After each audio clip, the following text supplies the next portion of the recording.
know what you're thinking. Where am I? And what am I doing? Or at least one guy is. I got a comment like a month ago saying, man, what happened to you? Or something like that. And I thought, you know what? Maybe it's time to make videos again. So this is a 1982 Honda CR80 engine. I got the complete bike in a trade for some other junk, but I knew that I was going to build something around this motor. Spoiler alert, I'm building a chopper, just like the title says. And all of these parts you see here I bought on eBay. The front end, the wheels, tires, brakes, and axles come as complete packages, and they're basically replacement parts for pit bikes. It's all Chinesium, but the quality versus price is actually quite nice, and at least for what I'm building and what I'm doing, it's going to work out quite well. But like the comments said, it's been a while since I last uploaded a video. I actually looked it up and it's been 2,443 days since my last upload, and well, I've been busy, and I'll get into that some other time. But in the meantime, I've learned some new tricks and got some new tools like this 3D scanner. And in this video, I'm going to kind of walk through some new processes, new to me at least, some tricks I've learned in the past couple of years on the things I've been working on. Anyway, I'm spraying this tank with a baby powder and alcohol solution so that I can scan it better. The scanner doesn't like flat, glossy surfaces, but I'm going to be scanning this to get the general shape, of course, but focusing on the inner part of the tunnel so that I can design a frame that fits up nicely. And that's kind of the theme of this whole build. Design the entire bike before I actually start building the bike. 3D scanning isn't exactly new tech anymore, but the price point has come down, and I bought this 3D scanner basically because another YouTuber, Superfast Matt, generally recommends it, and I was expecting it to be a little bit more difficult or not as good as it could be, and sure, it could be better, but for my use case, it's kind of mind-blowing to get a almost exact shape, especially mounting points and general shape representation before I start designing in 3D. It's pretty good, and I don't think I'll ever build a one-of-one or custom motorcycle again any other way. I also got this seat. It was $33 on eBay, and I'll scan that as well because, well, I have to build something around it, as you can see in this piece right here. This is basically a preview of the whole bike design and then just put it in a time lapse. I'm not going to go into my whole design philosophy or process, but basically, if you can build this in real life, you can definitely figure out how to build it in 3D, and it allows me to work out a lot of design decisions, especially clearances, fit up, and making sure that what I'm seeing in my head is completely worked out before I cut one piece of metal. As you work through all of that stuff, you kind of unlock how you're going to build. So in this case, because it's a single loop frame, I can build the front part of the frame completely flat, which will allow me to locate critical measurement points like the neck, front motor mount, seat pivot point, and shock mount. And then I will put it into my frame jig, which I have various attachments for, and build the rest of the frame from there. You can kind of see some of my thought process designing various blocks to hold all of this stuff in place. This is really just another view of what you already saw, but the rest of this process becomes very straightforward and fast to build. I was kind of actually impressed how smooth it went, so let's get into it. Obviously, I have this entire design worked out in 3D, so I have a cut and bend list for all of the pieces of this frame, which basically means that I can cut all of my pieces at once and bend all of my pieces at once, and then cope all of them kind of at once. You'll see I backtrack a little bit here and there. It's just kind of the natural learning process, but if I were to do this just from a napkin sketch it would take a lot longer and probably not end up with exactly what I had in my mind in the first place. None of this is really revolutionary. I know it's all been done before, but it's the first time I'm doing it and kind of just winging it. I expect that there are better ways to do it, and if anybody else has any comments, please let me know. I don't think that I'm inventing the wheel here. I'm just leveling up my game a little bit and sharing it with you guys. Frame building is really one of my favorite things to do. You get to dictate the entire shape and stance of the bike, and I've done quite a bit of it before, but it's been a minute and I have had a lot of time to think and work through several ideas since I've last built a custom motorcycle. I've also acquired some new tools like this tubing bender. I had a tubing bender before, but this one comes from Christian Newman. It is basically a manual bender, right? It is hydraulic or air over hydraulic, and that makes it really nice, but it's a manual bender. It's not CNC, and there's nicer stuff out there for sure, but in terms of manual benders, this is definitely the creme de la creme. He's been able to work out all of the kind of workflow kinks that you go through when manually bending tubes. It's a really nice thought out design, and so you can look him up, Christian Newman, otherwise known as CT Newman.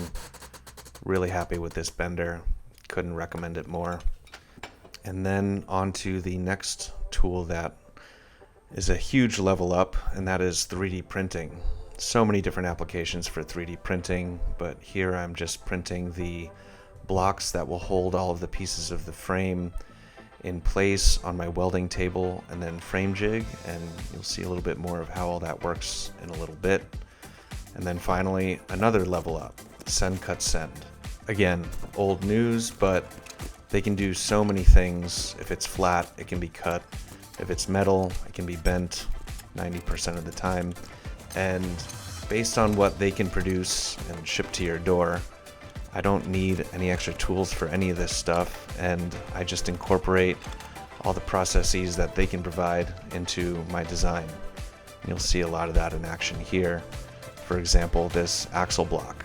You'll see more of that soon, but let's get into the main loop here. I printed out my design so I can locate which holes each of these 3D printed blocks go into on the welding table. And there's probably going to be some concern about the rigidity of these 3D printed blocks. They're pretty rigid. I forget what infill I have, so they're not completely solid, but they are definitely solid. And I'm only building one frame, so I don't really need them to last too long. I will have to manage the heat when welding, but I'm not going to be welding the entire frame while it's clamped in these blocks. I'm basically going to be doing some very solid tacks while it's in these blocks and then finishing welding, and I'll explain more of that process as we go. Right now I'm just doing some test fitting, making sure that my bends are accurate. You know, measure twice, cut once. Speaking of cutting, I'm probably going to be talking a lot of shit about this tubing notcher, and I don't want to disparage anybody.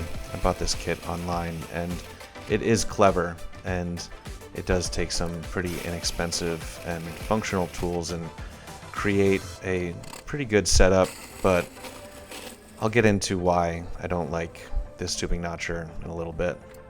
Anyway, continuing with the dry fitting here, checking, measuring, double checking. The tool I printed that will locate the seat pivot point. Basically insert this underneath the table and drill a pilot hole there. And then I have this other tool for the top to drill another pilot hole in the other side. On watching all of this back again, sometimes I'm like, oh well, maybe that was a little overkill to print all these things just to drill a pilot hole, but it's all about making your life easier, not having to measure 1,000 times and then get it wrong and start over again. You kind of just know exactly what you're going to do. And a lot of the rest of the process is simple stuff like using a unibit and an angle grinder. Not really considering this to be super high-tech stuff, but there's a bunch of cheat codes that you can use along the way that make you go faster and farther and more accurate. How many times can you put all those things together? Back to this tubing notcher, you can see as I'm bending it, there's a lot of flex in the head, and that is the root cause of one of these problems. It does not like to cut very well, and then also limited on travel there. So I do a lot of bit switch out, and it's really quite cumbersome and goes against my previously stated law of making things easier for yourself. Tubing notching can be daunting, and it doesn't really have to be, so don't make it harder for yourself. This is a neck. It's 2 inches in diameter, and you'll notice that there is no 3D printed block between that and the table. Basically lets me know that if the neck is flat on the table, and that serves as my reference point to know that the neck is, well, the neck is straight on the table, and all of the tubes will be spaced off of the table in reference to that neck.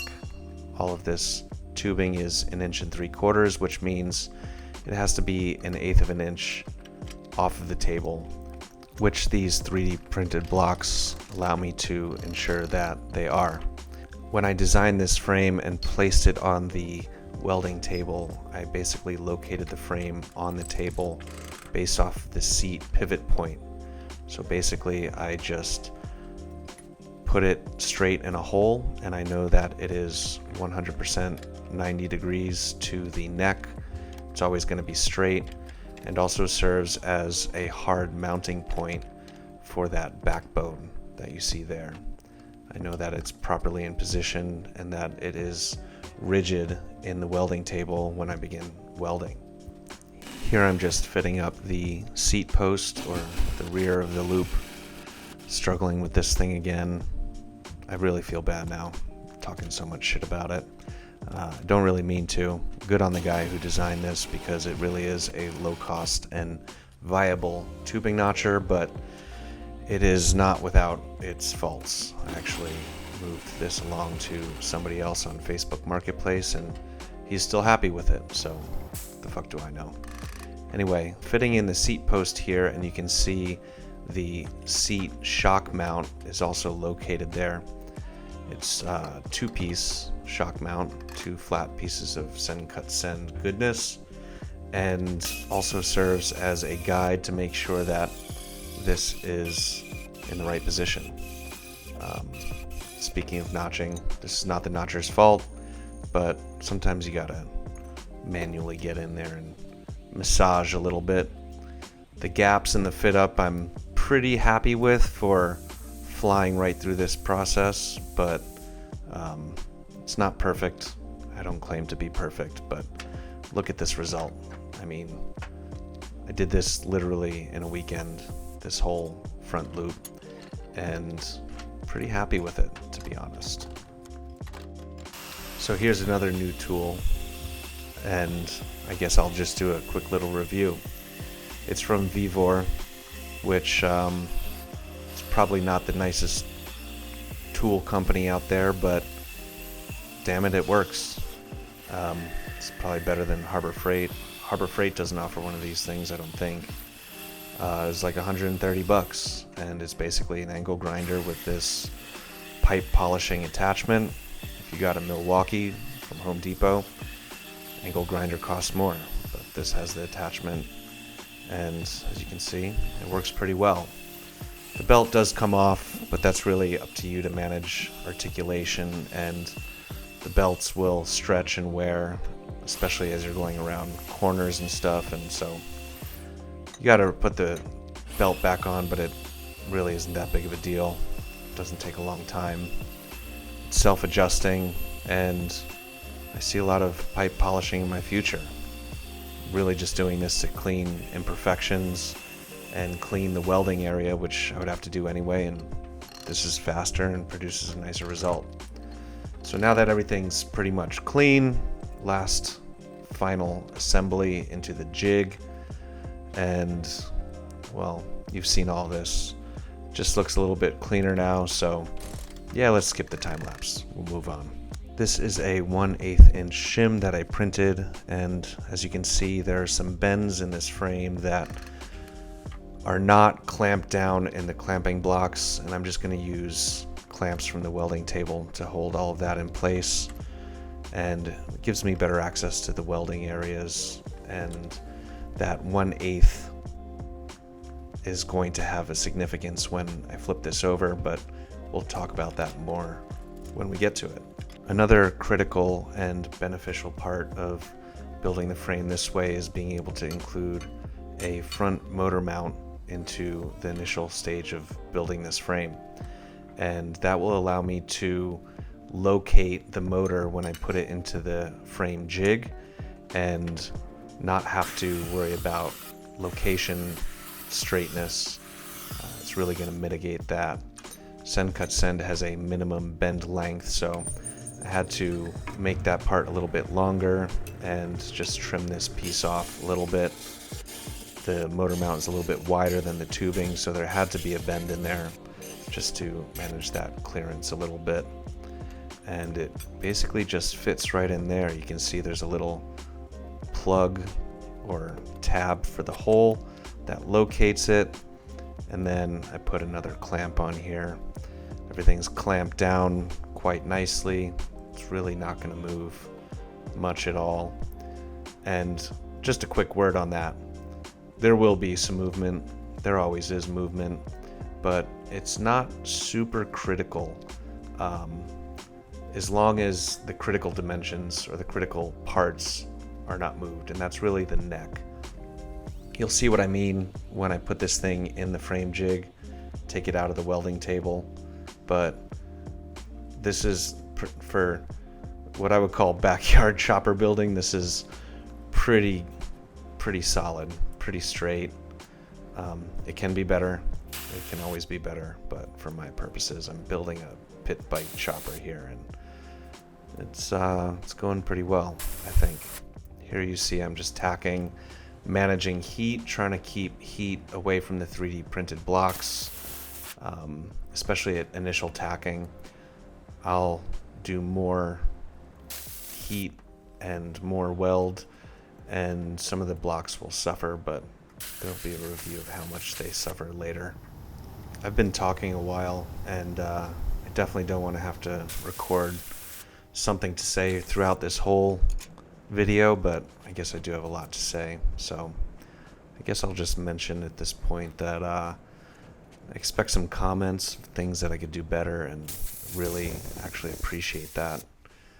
I don't claim to be a master of any of this stuff. I'm always learning, always making little mistakes, but trying to mitigate those. So if you guys have any suggestions of what I could be doing better, or maybe bringing up something I haven't thought about yet, please let me know. There will be more to this frame as we go along, like gussets. So if you haven't seen that stuff yet, maybe watch the rest of the video before you start commenting, because I'll probably address it. But again, feel free to comment. Helps my algorithm. I don't know if I'm intending on being a massive YouTuber here, but views help. Maybe it will pay for beer or welding wire or something. So cheers, and if you're watching this far and you're tired of listening to my voice, I'm just going to shut up and maybe put an audio track in here, watch this time lapse, kind of know what's going on here. So, oh yeah, I'll shut up now.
Alright, I'm back, and the frame is coming off of the welding table. Everything is already pretty solid, but obviously I can't really get to the other side, and this is where the design of the 3D printed clamping blocks comes into play. Remember that the neck is 2 inches in diameter and the tubing is 1 3/4 inches. Well, basically, I'm using the underside of the 3D printed clamping blocks on the other side. So you can see I've clamped the neck down flat to the table, and I know that the spacing of those 3D printed clamping blocks gives me 1/8. So I just clamp those all the way down, continue welding, and I know that it should all be in alignment. It's also a lot nicer to get to and moves faster without all of those 3D printed clamping blocks. And so this is going to pick up a little bit of speed here. But in the meantime, I guess I'll address that while I can weld, I don't claim to be the best welder. I know that they're solid. I know that I can improve. And improvement usually just requires focus and adhering to the fundamentals. As I watch all of this back, I see that a lot of my fundamentals are going out the window, like pulling the filler wire out of the shielded gas area. That's a no-no. And I could be focusing on settings and heat and all this other stuff. Feel free to bring it on, though. I don't mind if anybody talks shit about my welding. That's why I'm doing it first. I'll probably improve as I go. Hadn't been doing a lot of welding up until this point, so you gotta get back into the swing of things. And I just really don't care. It's pretty solid for what I need it to be. Speaking of solid, this frame is supremely overbuilt for its use case, being basically a pit bike. But in the meantime, please go ahead and comment. It's good to have reassurance or reaffirmation of the things I could do better. So that brings us to the gussets. Obviously wasn't going to leave that like this. This is also 120 not wall, but it's the same thickness as the tubing wall, just keeping it all like for like. This is where Sen Cut Sen gets really easy. I mean, I could whittle this from some sheet with an angle grinder and a die grinder, but why not just have it perfect and clean for a couple bucks? The Sen Cut Sen build can rack up quickly, and I definitely spent a little bit of money, but if time is money, which one do you value more? And so Sen Cut Sen for me all day. Just tacking everything in place here. The gusset that's currently sitting on the table itself is not completely in place. It's basically acting as a spacer until I flip this thing over, and then I'll put it in place and get it all tacked up and move on to the next part of the gusset. I guess another theme I want to talk about here is probably some people are asking is like, well, how do you come up with all of this stuff? And it really comes back to designing in 3D, getting familiar with 3D software. I use Autodesk Fusion 360. It's not the most powerful, it's not SolidWorks, but it is really intuitive, and you technically can do 99% of anything you can do in SolidWorks on Fusion. As you are designing in 3D, and you have these skills, let's just start from a basis of you know how to weld, you know how to bend tubes, you know how to use a frame jig, all that stuff. And you're able to do that without designing in 3D, and that's great. You actually have the power to do all of this stuff just with your head and your hands. But if you do everything in 3D, not only will you work out the final design before you start cutting anything, it allows you kind of in slow motion to think through each little step of design. Not just designing the bike and figuring out clearances and angles and all that other stuff, but when you start designing for the build process, like designing the welding table, designing a frame jig, all of your fixturing, you can kind of gain some foresight into little steps you can take.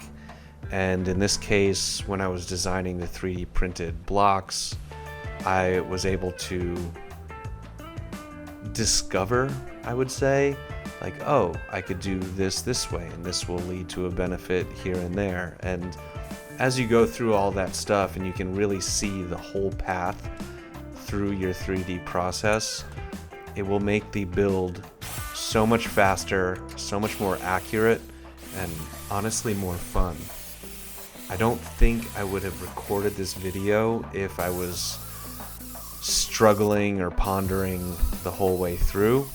I kind of knew exactly what I needed to do. It was pretty much on autopilot and gave me some headspace to also record, because I frankly don't really like to record while I'm building, and kind of a one-track mind guy, and it's hard for me to do two things at once, at least in that regard. But this was truly a pleasure. And if there's one thing I could implore anybody who is trying to do all this stuff but doesn't design in 3D, just take the time and do it. If you can spend time on Instagram or something like that, you can spend time figuring this out. There is a fee for it. If you're a student somewhere, you should be able to get it for free. Maybe your friend knows a product code or how to get one, but I couldn't recommend it enough. So go do that. Highly recommend Autodesk Fusion 360. It's a huge, huge level up, even if you don't know where to start. Oh, and if you don't know this already, if there's something you don't know how to do, go to YouTube, start with the shortest video, and just let somebody show you. You don't need a live human being to show you how to do anything. It's all literally on YouTube. Even though I'm pretty proficient with Fusion 360 these days, there's always something that I don't know how to do. Go to YouTube, look it up. Within 5 minutes, I know how to do it. I'll shut up again and we'll just veg out on this time lapse, or if you got to go grab a coffee or a beer, check your email, whatever you got to do, you won't be really missing much but this time lapse.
All right, so here's a look at the 3D printed clamping blocks after they had a bunch of heat in them. Obviously not too much deflection there, except for over here. This is where the heat really got close, and you can see that there was some deformation. These things are toast, but it really doesn't matter. They're only going to be used once. They did their job, and everything is straight. Speaking of straight, we're going to get the main loop on the frame jig here and put the legs on, which is basically the tubing that goes from the main hoop to the rear axle blocks. This frame jig I built in 2009, and I built quite a few things on it. It's not perfect, but it is pretty straight. And here I'm just getting everything leveled out. Let's get into the axle blocks. Another supremely overbuilt item, but very simple and very send-cut sendable. These axle adjusters were $5.99 on eBay, and I basically just designed around them. So there's obviously an axle slot, and then another slot for the slider itself. Send cut send is very accurate, but I tried to make the tolerances here pretty tight, so give it a little bit of a massage to make sure that the axles are sliding properly. And then I'm going to clean it up a little bit, make sure that the surfaces are clean, because I'm going to be sandwiching these two halves together, welding them up to make one piece. So again, just a little bit more cleaning so that they lay completely flat. And then on the other side, just kind of getting some of that mill scale off. I definitely cut myself there. Got some blood on the table. Probably should wear gloves. You guys wear gloves? Really don't like to wear gloves, but then I just burn and cut myself. Guess I'm a masochist. Anyway, given a big old chamfer here, these things are going to be welded together, and it's some pretty thick metal. I think 3/8 of an inch and 1/4 of an inch to make 5/8 of an inch overall, which is super overkill. I get it. If this was a different application, I would probably spend a little bit more on lightweight engineering, but for this project, it really doesn't matter. Lining everything up here, put it in the vise, turn on the welder, let it eat.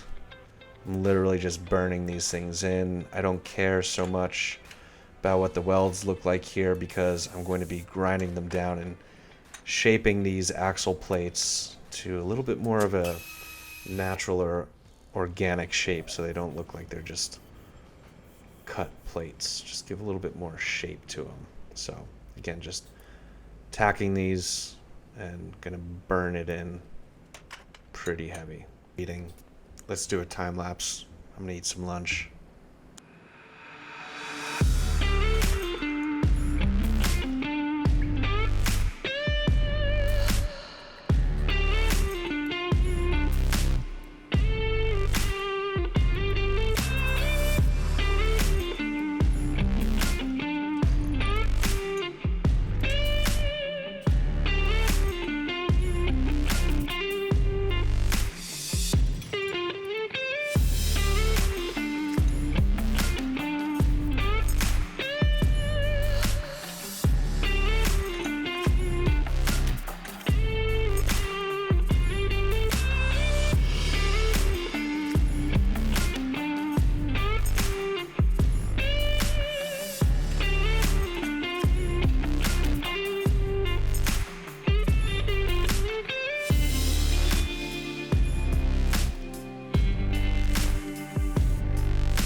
So here's another send cut send item, basically just tab and slot, and this will mount directly to the frame jig, and I will bolt the axle plates in there after I tack all of this together, and that will locate them, keep them rigid, and give me a guide.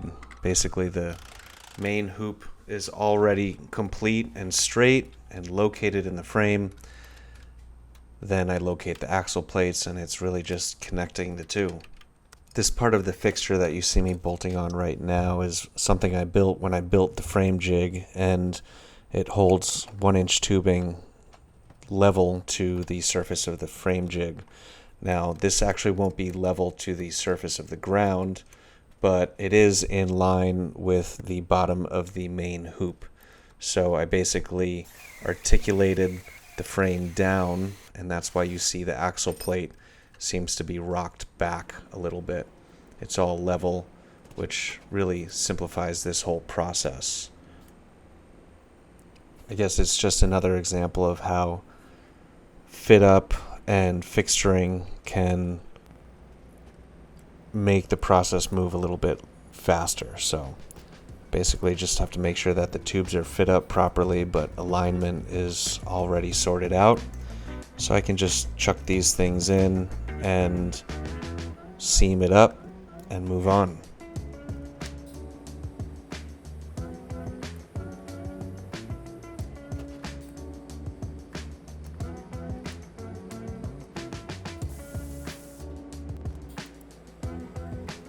As I watch all this back, I'm kind of reminded of several thoughts that I guess I'm sharing in this video. And so if you are planning on using a frame jig and you have the option for a rotisserie, or if you're building your own frame jig, make it a rotisserie. It makes reaching difficult to reach areas, especially while constructing a frame and getting solid welds while you're comfortable, so much better. If you're buying a frame jig and it's an option, absolutely go for it. It's worth every penny.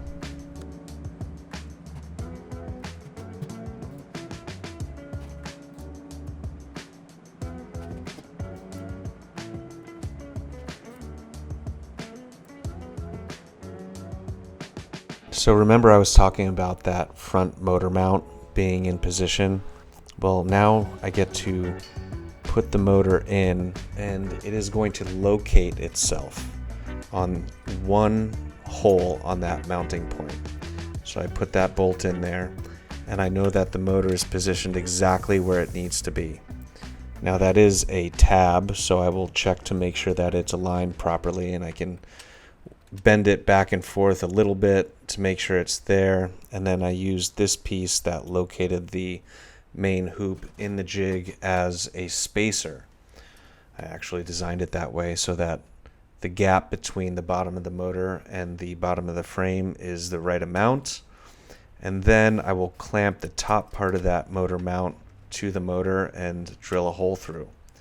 That gives me 2 holes on that side, and then I'm going to move on to the other side and get that mounting plate fit up, and then I just drill from the other side, but not before some slight cleanup and modification of the original design. You know, sometimes there's a little bit of oversight, but not a big deal. Get me back to my old die grinder ways.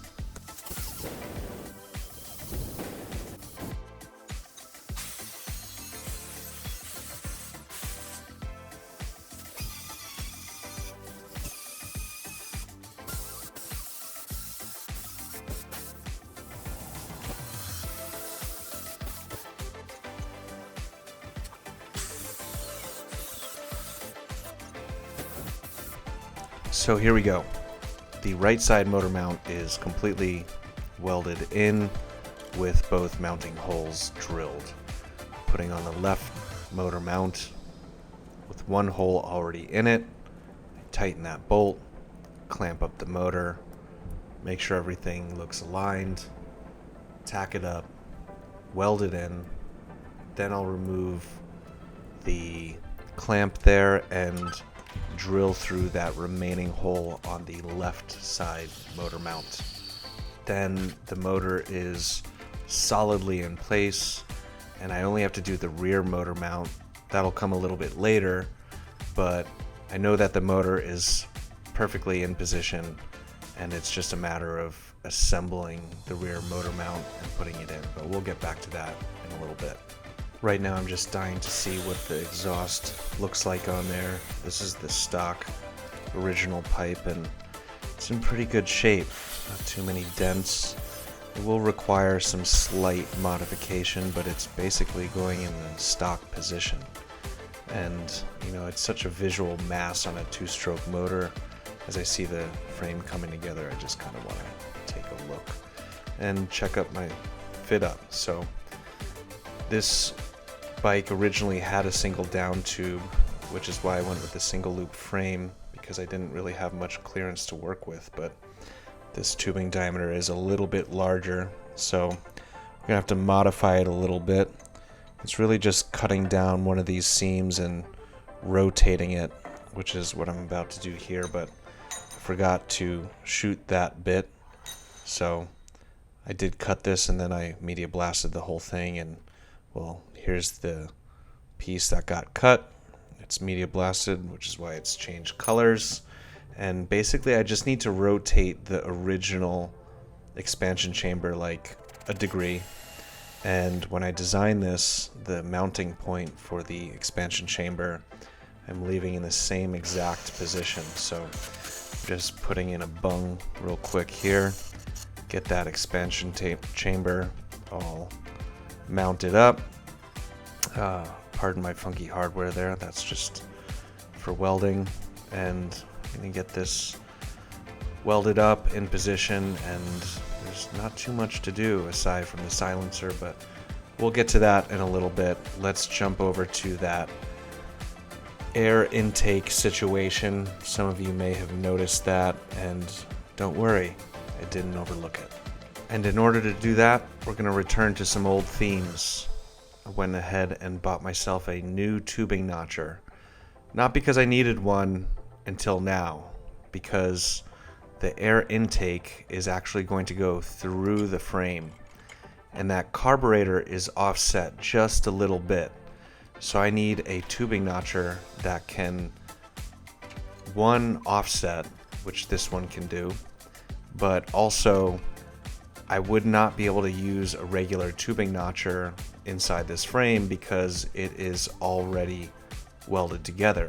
I can't just fish the piece of tubing through. So this tubing notcher, the Grizzly from TMR, is actually able to mount directly to, say, like a roll cage that's already assembled, and take a notch out of it and do offsets like you can see here. And it really is a nice piece. I think I spent like $320 on the last tubing notcher, and it's a pretty good price, and it's a good value for what you get. This tubing notcher, obviously, it's a lot smaller. It seems more simple. It's like $600, something like that. But it's another lesson in you get what you pay for. This thing is absolutely solid. There's no flex. It has a much wider range of usability in this example here, and I can't recommend it enough. I really like it. TMR is the name of the company that makes it. It's called the Grizzly, and I think it's my new go-to notcher. Like I said, I sold the other one and it took up a lot of space. I thought it was cool to have a nice big notcher that seemed easier to use, but nope, just get this one. You can put it away, store it easily, put it in a vise, make things easy for yourself, and get on with it. Spend the money, take the ride. You know the deal. Anyway, back to this interesting feature of this frame. I designed it this way because this motor is so small, and when people make custom frames like choppers and they use usually a Japanese motor, it just doesn't fill out the frame and it looks weird. So I wanted to build a really tight frame around this motor, and if I was going to do a single loop, which I kind of had to or chose to do, it would have to space the seat post way back, and I didn't like the way that looked. So I came up with this idea. Because the carburetor was offset, I didn't actually have to cut all the way through the tube, so I don't feel that I lost a lot of structural integrity of this design. And the only way I was able to come up with this is because I was able to have the foresight through my 3D design. So there you go. Onto the seat. I'm using the seat that I purchased, but I still need a seat frame, so back to send, cut, send. Pretty simple here.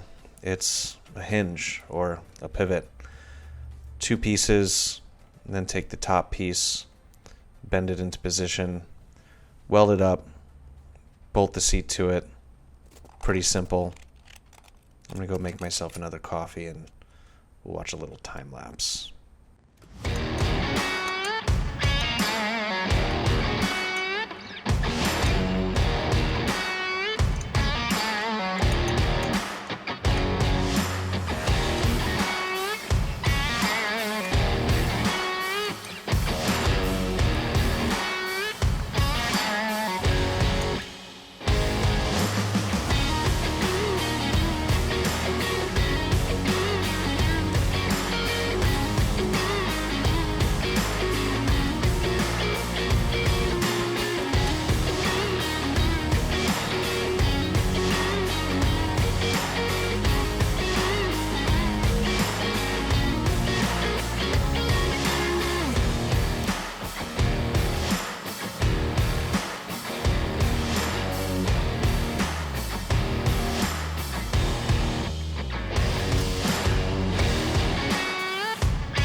So the shock that you see here is essentially a mountain bike shock, and I guess I can get into a little bit of an excuse as to why I've had such a hiatus on YouTube.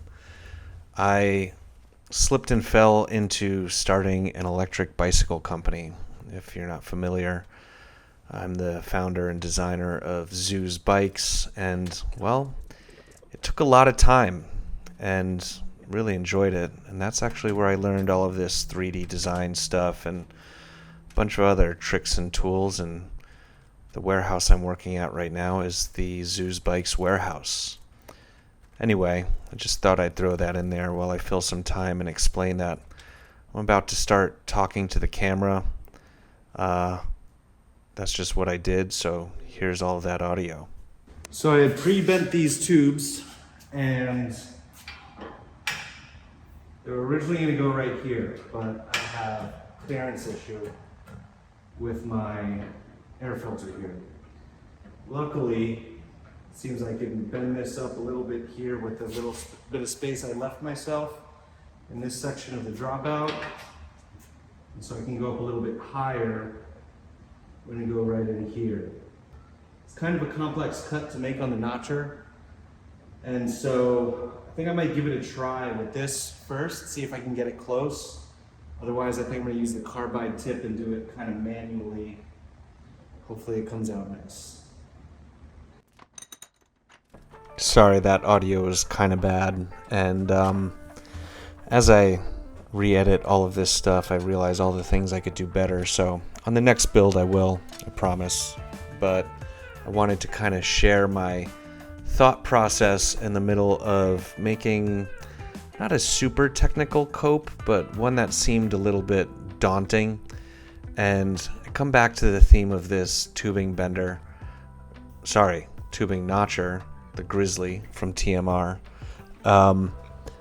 Really makes it easy to understand the cut you're trying to make and get it all in one shot. So what I explained is that I had to modify my design a little bit, and the pieces that I cut were a little bit too short, so I'm going to use this piece as a test piece to make sure that my cut is right, and if it's not, then I could use that same piece to make any adjustments. But basically, first go, got it right, and that's why I'm so excited here in this next clip where I'm talking. See if it went well. That's it, baby. So you can tell by my emphatic response there that first step to the plate, put the bat on the ball, that cut is right, all of the settings are there in the tubing notcher in the vise behind me. Gonna bend 2 new pieces of tube with this beautiful tubing bender and basically kill some time during this time lapse here.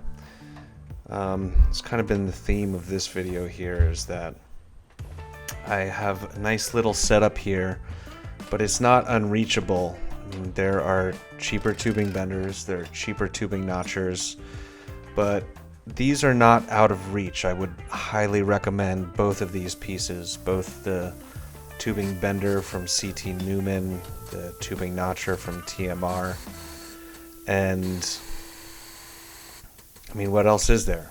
Welder, frame jig, welding table. I realize those are not cheap pieces, and that you probably or may not have them, but it's worth getting the right stuff. I have always believed in that, but I have also had to learn my own lessons of getting the wrong stuff. I'm not paid by any of these guys to say this, or I'll just say it again. I may not sound like I have a very enthusiastic voice, but I do like to emphasize, and so here's me in real time with the honest opinion a little bit more enthusiastically. It's beautiful. Absolutely beautiful. This notcher, it's all about how easy you can make life for yourself. This notcher versus that notcher, night and day. Yeah, that's butter. So my next tool to buy is an AmeriBraid belt sander. It's like $3,500 for the full thing, which is a lot of money. And luckily I don't own that disc sander. And I have used a bunch of other stuff before. I've never used an AmeriBraid, but they definitely target me on Instagram, and the want is real. So if anybody at AmeriBraid is watching, I would totally take one of those for free, and I would totally give an honest review about it, which I think I've done here. You know, I would like to not pay for it, but I do intend to, so we'll see. If you give it to me faster, I'll make a review faster, I promise, but I don't think they really need my help anyway. So if you're watching, AmeriBraid, let me know. I'm down.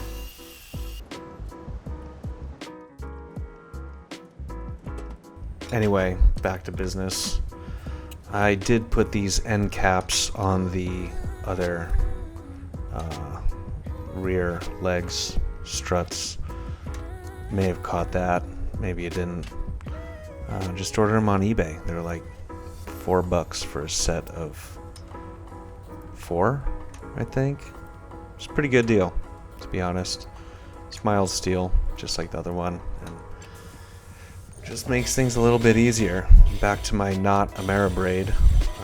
You know, you just kind of shape it all up. It's all really thick, so I can get to cruise right through it.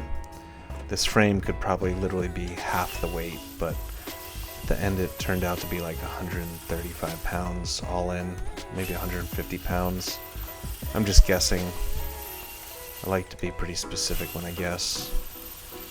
Never works out in the lottery, and probably won't work out for Ameribraid either. But at this point, I'm like 4 hours into talking into the microphone to finish this edit, and I'm just rambling now. So if you're still here with me, thank you. I hope this has been helpful and that you haven't muted, but if you have, I totally understand. I don't exactly have like a Marvin Gaye voice, but I do like to share thoughts and ideas. Hopefully this is helpful to somebody. If you do find it helpful, drop me a subscribe, like, comment, share it. I have like good million something views from all my previous content, never monetized. Probably could have made some beer money off of that, but no time like the present. So appreciate the watch if you've gotten this far. It's been like an hour. And so I guess I can probably humbly, sheepishly ask for a subscribe, like, comment, share. Subscribe, like, comment, share, and oh look, I have another thought. All right, so I guess now I'm at a point where I'm talking to the camera. Should I talk about that? Anyway, I wasn't really sure how I was going to make this video. For me, it's difficult to think about building and think about filming. I kind of get in like a flow state when I'm building, and I feel like my ADD mind is being pulled away to make videos. So I just kind of committed to filming as much of the process as possible and then probably doing a voice over afterwards. But from time to time, I'm thinking like, let me explain stuff in the middle of it. And so I'll mash it up. Hopefully this all makes sense. Where I'm at now is the frame is largely complete. I still have to do the rear motor mount, and I'm waiting for some pieces, some insert bushing type things here, so I can measure it, and I'm gonna rescan it so I know exactly where I ended up, because there's probably some slight variation from the actual design. Not too much, but I wanna be close, and all of the send cut send material that is gonna be cut and bent, I want it to fit real nice. I also gotta figure out the fender mount.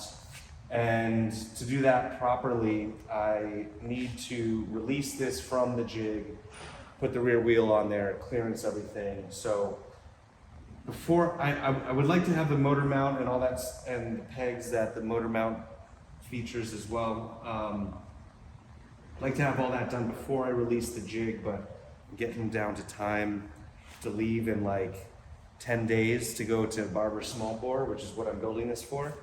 And so I think I'm going to finish these. I'm going to take the shock, the seat, this out, not the motor will be fine. And I'm going to finish welding these rear legs here, and then I'm going to stress relieve it, which basically means getting certain areas of the frame hot, because if I just release everything right now, it would be a little bit of a tweak. Just naturally occurs. There's some debate on whether stress relieving is proper or improper. This thing's super overbuilt. It's mild steel. It's gonna be fine. Not building Formula One chassis here, so Not that they use steel anyway. Anyway, that's what I'm gonna do. So, welding and heating and stuff.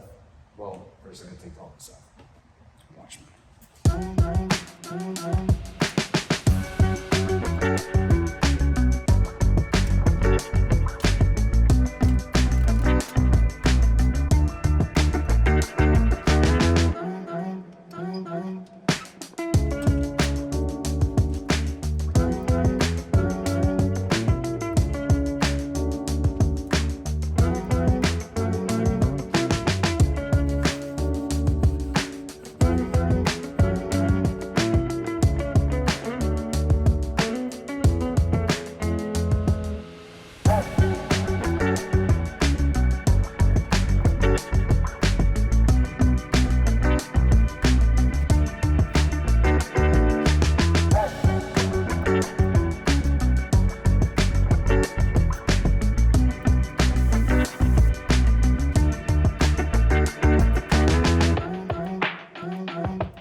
So I guess I wasn't really clear in my eloquent explanation earlier, but stress relieving is basically reheating certain areas of the fully welded frame that will basically relax it and sit at that shape or the tolerance that you need, because the main loop was already together and I put that into the frame, right? And then I put the axle plates in, and then I put these bent pieces of tubes in to connect it all. And when you weld all those pieces together, especially over a longer distance, that can begin to tweak all of that stuff and really want the axle to be perpendicular to the steering axle, which is in the neck.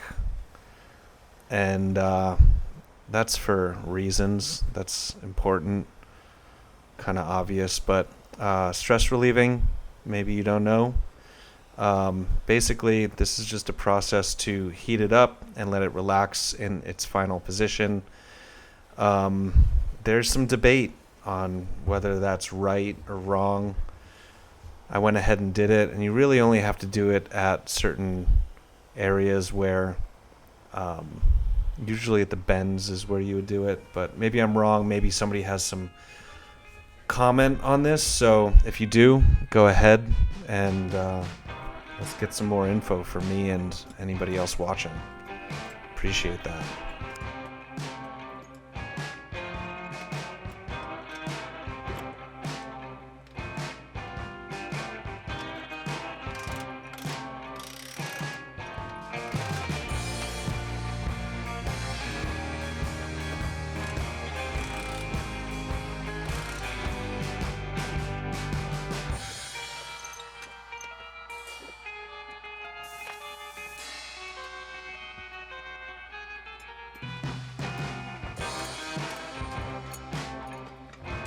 So here we go, coming out of the jig, and first order of business is to get the rear wheel in, get the chain line set up, make sure the spacers are spacing appropriately, get the brake in there. I'm gonna have to weld on a brake stay, which is basically just a little nub to hold the whole brake stay in place. You know, basic stuff, but all important. And oh look, back to me. I have something to say. All right, here's a better look at the stance. The front end will come down just a little bit. I got an extra half a degree here, that should come down, and then compression in the front fork. This is as tight as this is gonna go, and I need to squeeze this guy in here somehow. Yep, it's hitting the chain, but it's kind of expected.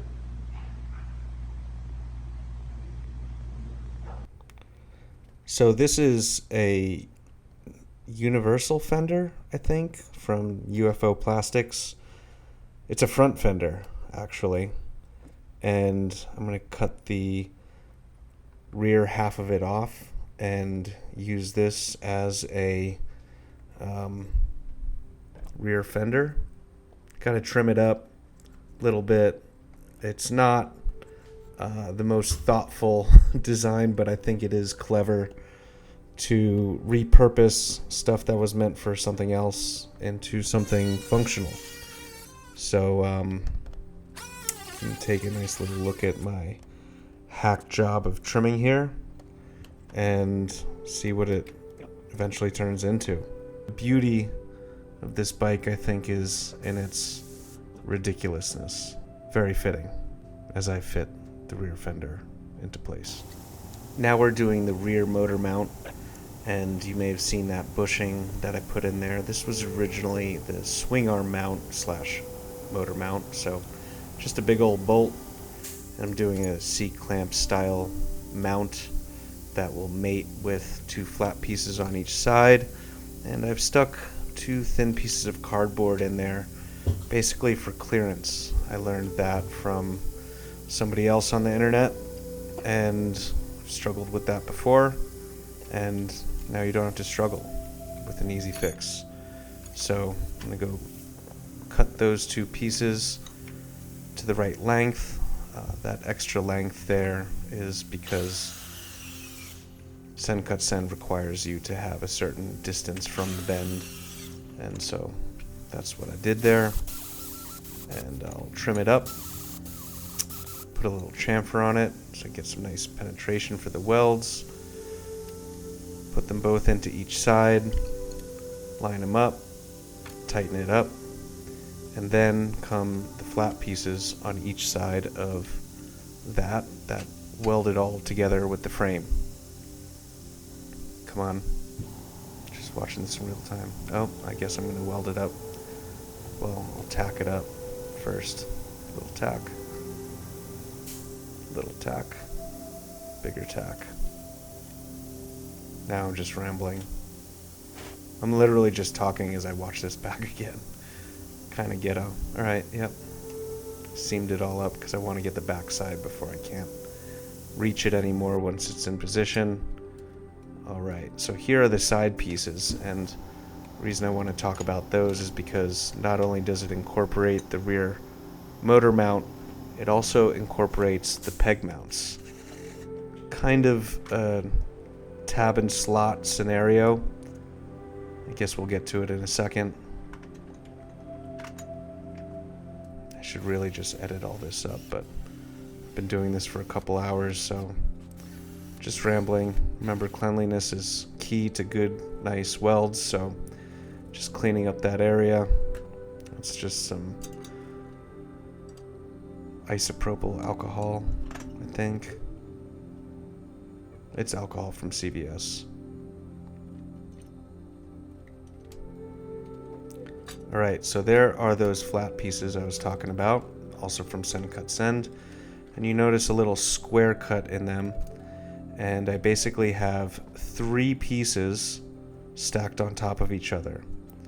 Basically because there are certain thicknesses you can work with at Send Cut Send, and there is a certain gap in between the peg that I ordered, which is just a repop from Honda something, and then there's a shorter, stubbier piece, which is basically the stop for the peg itself, so the peg can pivot up like it normally would, and that little piece right down below is the stop for the peg so that it won't pivot down, it just stays completely flat.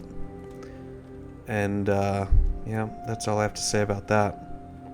We'll get into the brake stay and the conundrum that I faced there, because I was not able to design that piece till I had all of this in place, and I was kind of in a time crunch, so I did not go to send to this one. They have really fast shipping times, but nothing that was going to fit for me. Okay, here we are. This is send. Certainly looks like it. And you can see that my design here allows me to scoot this into position however far I need from the tire, and then just weld it in and trim off the back end, the part that I don't need. Another beauty of being able to design all this stuff beforehand. You might find yourself redesigning stuff, and I probably could have done a prettier job with this one, but time was getting close because I'm taking this bike somewhere, and you'll see where at the end of the video. But let's talk about this tank. This is a reproduction of a Honda Monkey tank, otherwise known as a Z50, and I was able to get the mounting grommets off eBay as well. I got all these parts off of eBay, and I need a 1/2-inch round bar. Could have gone to the metal store to get it, but I'm just going to use this bolt. So I'll chop it off to length. It's a 1/2-inch bolt. Pretty convenient. Definitely want to get all of that zinc coating off before you weld it. So just trust that I did that, and we'll move on to the mounting. Pretty simple. Basically just cut this piece to length, drill a hole, push it through, weld it up, and there you have a tank mount. So the time crunch is coming. This is the last weekend before I have to be loaded up in a couple days and on my way to Barber. I'm bringing this thing with me, and I had to wait until all of this was together before I could really finalize the brake, and I needed one more piece to cut out, and I was not going to be able to get it in time from Send. Luckily, I found a local water jet guy who was able to knock this out in a day for me. And so here, this will mount on the peg mount. Here's the pivot for the rear brake arm and the master cylinder mount up here.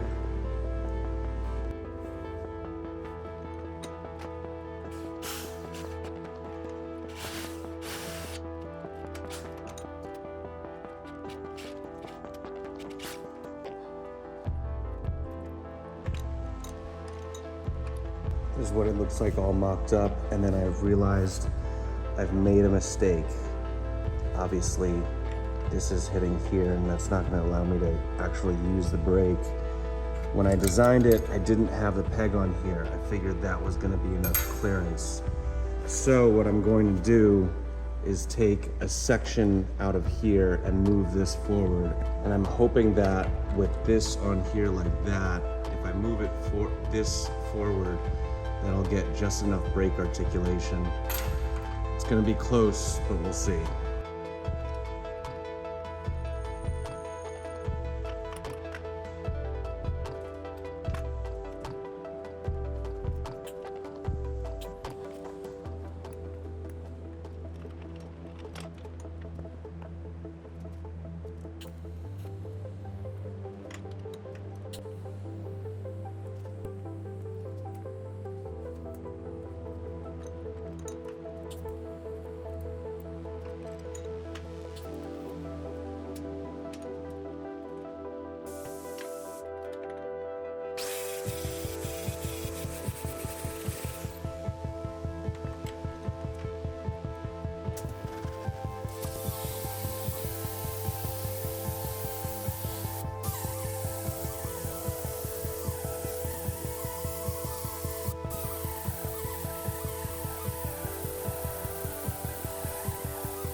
So redesign number 2 inbound, I'm moving the pivot point. This is another example of why it's so nice to, one, have nice drill bits.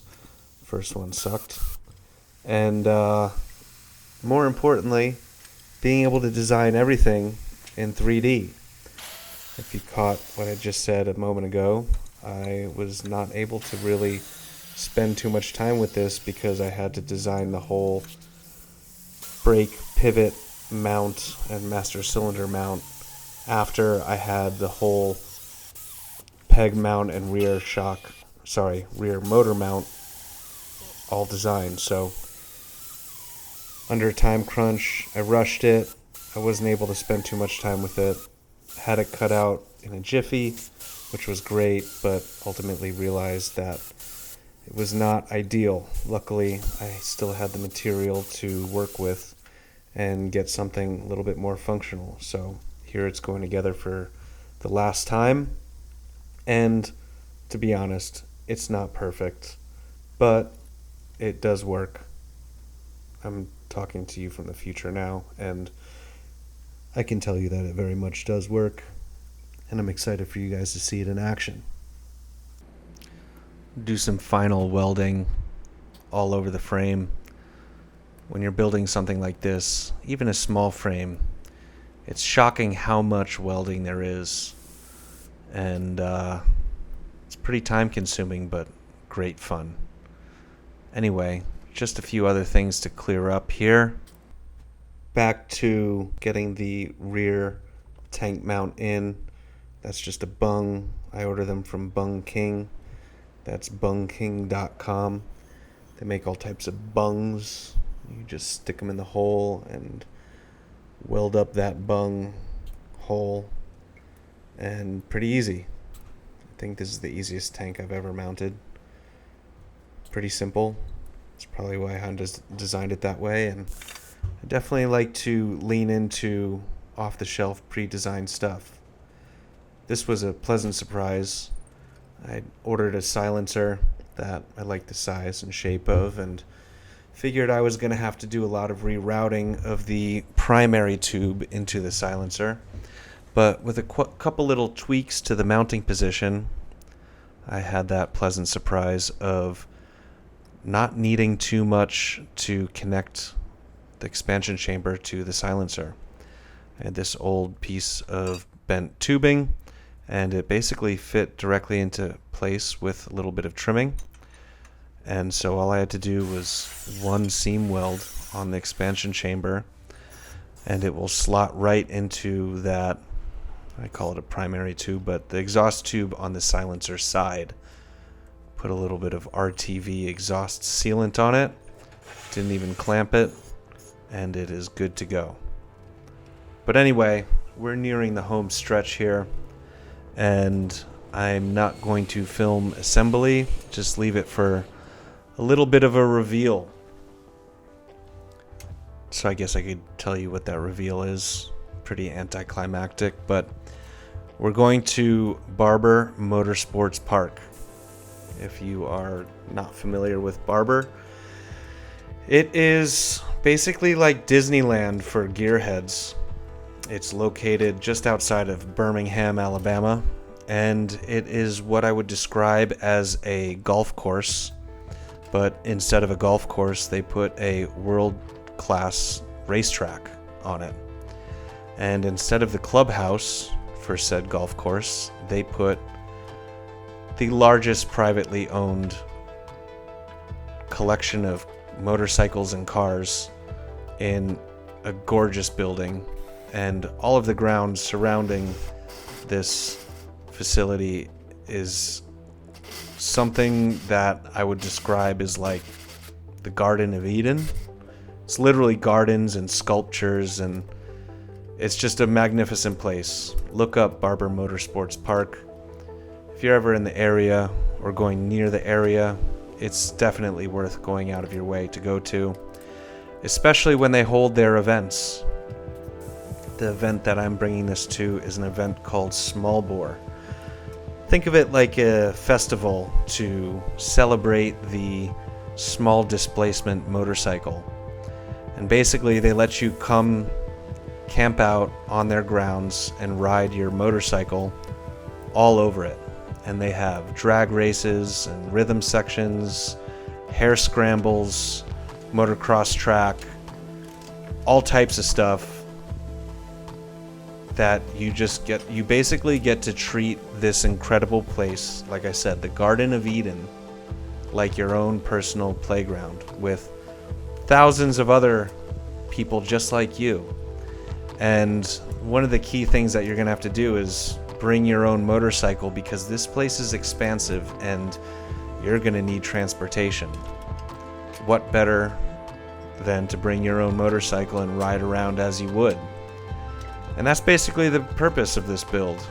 I had this motor and it would be perfect to ride around on, but I needed the rest of the motorcycle, so I bought all the parts and basically just made a frame, just like you see here.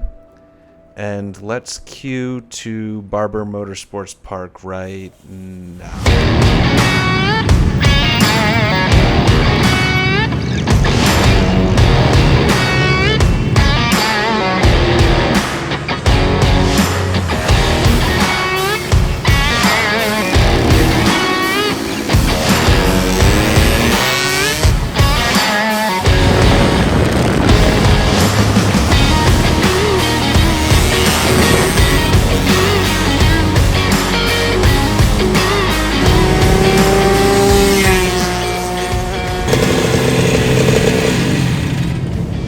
How'd it do?